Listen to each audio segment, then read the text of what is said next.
to JAT Chat, presented by the Journal of Athletic Training, the official journal of the National Athletic Trainers Association. I'm Dr. Shelby Baez, an assistant professor in the Department of Kinesiology at Michigan State University, and I'll temporarily be taking over hosting duties for Dr. Kiera Radzak on JAT Chat for the next few episodes. Today, I have the pleasure of being joined by Dr. Stephanie Singe and Ms. Kelsey Rynkiewicz. Dr. Singe is an associate professor in the Department of Kinesiology at the University of Connecticut, and Ms. Rynkiewicz is a PhD candidate in the Department of Kinesiology at the University of Connecticut. They are the authors of Athletic Trainers' Use of Support Systems for Balancing Roles as an Athletic Trainer and Parent from an upcoming issue of the Journal of Athletic Training. Stephanie and Kelsey, thank you so much for joining me today. Thanks for having us. Thanks. So starting off, you mentioned that athletic training literature is robust regarding different strategies to help to create work-life balance. Can you all just briefly discuss what we know about work-life balance in athletic training? Yeah, I could start with, work-life balance in athletic training has been something that's been a hot topic, and for many reasons, just because of all the things athletic trainers are doing in their professional life, but their personal life as well. When we talk about our settings in the typical sport organization of the secondary school setting, maybe professional sports and the collegiate setting, there's a lot of long hours, there's weekend travel, there's late nights, sometimes working holidays, and that can be really challenging for having that work-life balance and being able to manage all those different roles. So just a ton of different types of roles that we may be experiencing as athletic trainers. So one of the roles that you all identified from a personal standpoint is being a parent. So what led you all to explore just social support systems and athletic trainers with children? I'll take this one. So first of all, I think that we started to kind of find in our early work with, work-life balance stuff that what was helping athletic trainers succeed in their role was support. And so although we don't really typically find differences in work-family conflict among females, males, married, with children, we do know that parental role does require time and energy. And as a mom of 3 boys, I can attest to that.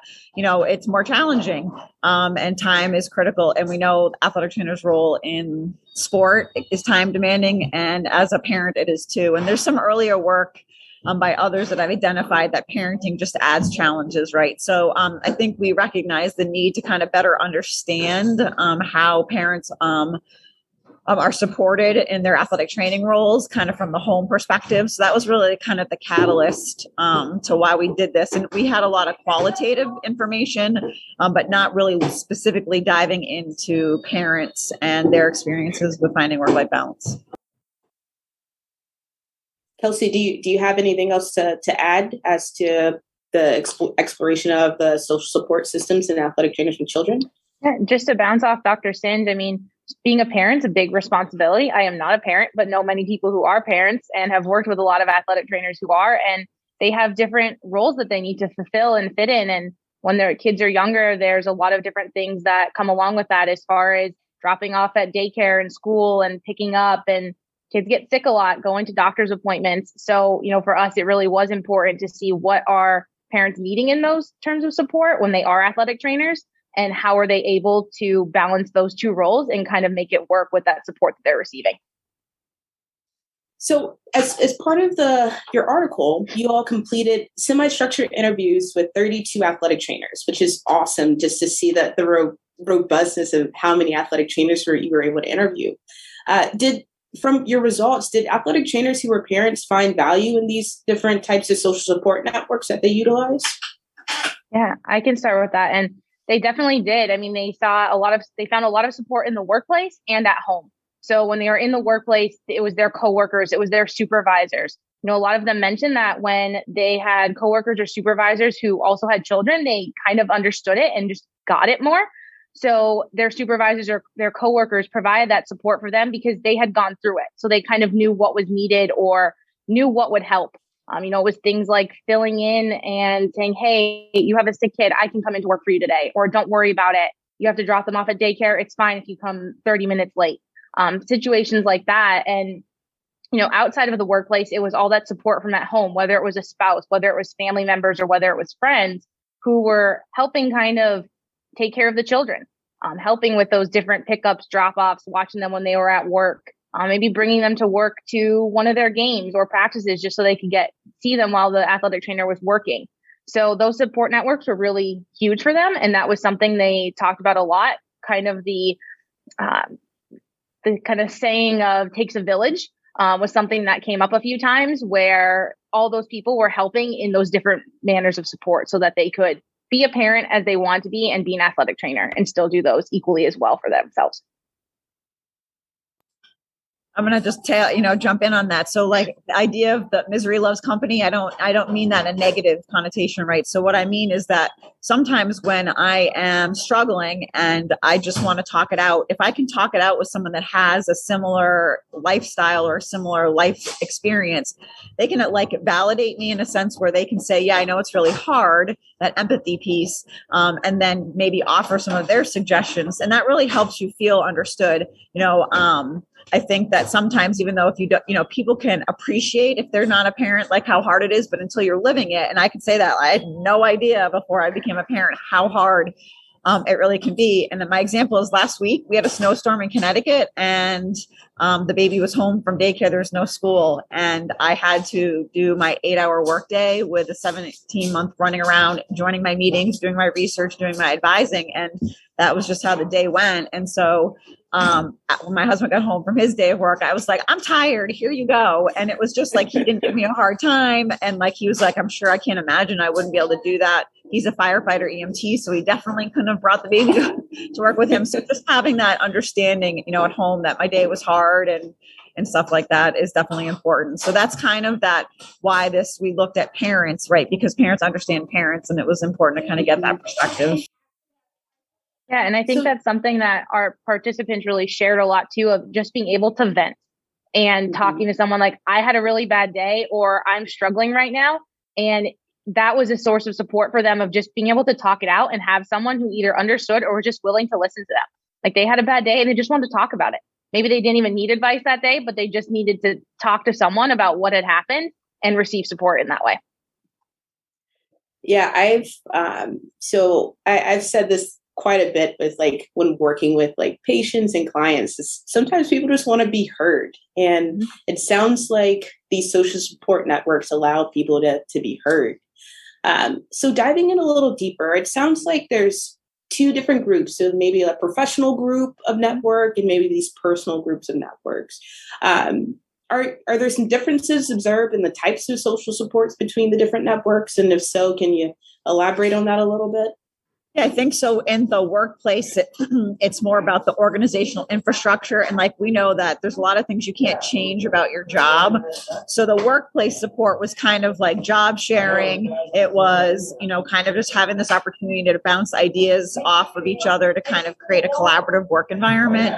And it was much more structural, right? And so, but in the personal space, there was two things. It was importance of having friends or support that understood athletic training, and then those non-AT friends that also provided kind of this emotional support, right? So the personal side of the support networks was really about this emotional, psychological investment and kind of just being there. And the whole important part of how we rejuvenate is time away from athletic training. So although the friendships that were built on athletic training, that shared experiences, but it was still talking about work, right? So then having friends or family that don't understand athletic training allowed the true disengagement and to feel supported kind of in these other life roles. And that's really important part of that. So.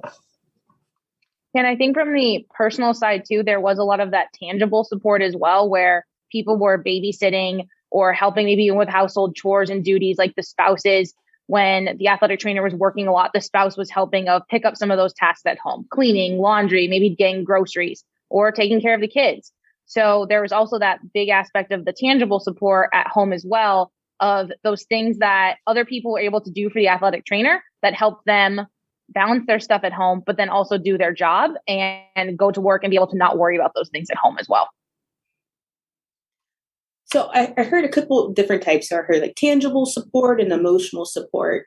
Potentially for some of our listeners who maybe haven't heard those terms before, would you all just provide a little context as to what emotional support would mean or tangible support etc.? Yeah, so tangible support is kind of like what Kelsey just mentioned. So it's even like outsourcing, right? Someone who's going to clean your house or someone that supports. So the tangible things are things that aren't really always definable, but need to get done. And they kind of help you kind of survive your everyday thing.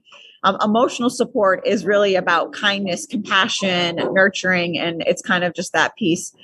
Self-care kind of goes into this, although that didn't really come out of it. But the idea is like, the emotional self-care, right? You're connecting with your needs and you're kind of being aware of it and recognizing that sometimes life is hard. That's the self-empathy side of things. So that emotional support is kind of just being aware. You're allowed to feel, you're allowed to vent. And then the tangible things are kind of more like task-orientated support. And then we had a little bit of the network support too, which is really coming from athletic trainers when they're with other athletic trainers and other people who are in that professional network that kind of understand it and get it. So that was kind of one of the others as well, in addition to that tangible and emotional. Thank you. Well, thank you for providing those examples for us and our listeners. So at the individual level, when as an athletic trainer and I'm working with an athletic trainer who has children, what can I do potentially on the day-to-day to help to provide some of these different types of support? Or what would you recommend for an athletic trainer to do to be an effective member of that social support network? Yeah, I think I've been able to have a lot of experience with that because both of my bosses have children. And I think for me, one of the things that I think they appreciate and has been helpful for them is just being flexible. So if they have an appointment that comes up or they have something else that's going on that they're like, hey, I need to get out of here a little bit earlier. Can you stay a little bit later? You can come in or switch days with me. So I think a lot of it really comes down to that flexibility and being able to work with that person and kind of listening to them of what do they need. Maybe they need a day off. Maybe they just need to go spend time with their kids one day. Maybe they just need to take time for themselves or just go get groceries and leave half an hour before they're supposed to. So I think really it comes down to that being willing to work, being supportive in whatever way is beneficial for them and kind of finding out what it is that they do need, because for everybody, support is going to look differently. And for each person, they might want something a little bit different. So it really is that individualistic nature of what does that person want and how can you help them get there? And I think being flexible as a coworker is what really helps with that. And then to follow up on that, I think the key piece to that is like, right. So Kelsey's example is that she was giving, right. And she was being flexible and adaptable. And so it's the person who's taking also has to recognize that. So it comes full circle, right. And so someone who's not married and doesn't have children doesn't mean that they don't have other life roles and want to have time. So it's kind of that full circle adaptability and flexibility and recognizing, thank you for today, I'll get you another time. And kind of trying to make it work that way. So it's not always the person who has children that's getting the receiving end of the flexibility. Yeah, that's great that you brought that up too, because that's exactly what I've experienced as well. There's those times where I have helped that being adaptable and just going back on my personal example, but there's days when I had something that came up. I recently had a job interview that came up out of nowhere and my bosses were like, hey, don't worry about it. Like, do what you need to do. You don't need to come in today, or you can come in and just hang out, but don't worry about doing X, Y, and Z. Like, you help us out, we'll help you out. So getting this like teamwork, we're a team. And sometimes you have, can you take a little bit of load so I can manage some of these other roles and vice versa. So I think we went into athletic training because we liked the concept of collaboration. And if you look back, what kind of attracted most athletic trainers to athletic training was sport, teamwork. So it's still the same concept. We're still working together. We're still collaborative. And I think one key piece of that is this concept of letting go.